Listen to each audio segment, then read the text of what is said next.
ಸರ್ಕಾರ ಗೃಹ ಸಚಿವರ ವಿರುದ್ಧ ಎಚ್ಚರಿಕೆ ವಾಕ್ಸಮರ. ಐಎಎಸ್ ಅಧಿಕಾರಿ ಎಲ್ಲಿದ್ದಾರೆ ಗೊತ್ತಿಲ್ಲ, ನೇಮಕಾತಿಯಲ್ಲಿ ಏನಾಗಿದೆ ಗೊತ್ತಿಲ್ಲ. ಕೆಪಿಎಸ್ಗೆ ರೇಟ್ ಫಿಕ್ಸ್ ಆಗಿದೆಯಾ ಅಂತ ಖಡಕ್ ಪ್ರಶ್ನೆ.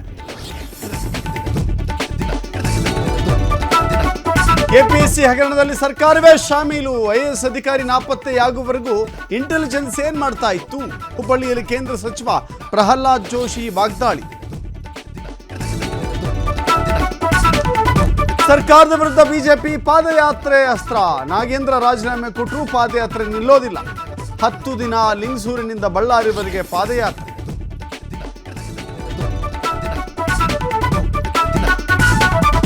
ಬಿಲ್ ಕೊಡಲಿಲ್ಲ, ಕೋರ್ಟ್ ಬಿಡಲಿಲ್ಲ. ಕಾಮಗಾರಿ ಮಾಡಿದ ಗುತ್ತಿಗೆದಾರನಿಗೆ ಹಣ ಕೊಡದ ಪಿಡಬ್ಲ್ಯೂಡಿ. ಕೋರ್ಟ್ ಸೂಚನೆ ಮೇರೆಗೆ ಯಾದಗಿರಿಯ ಪಿಡಬ್ಲ್ಯೂಡಿ ಕಚೇರಿ ವಸ್ತುಗಳೇ ಜಪ್ತಿ.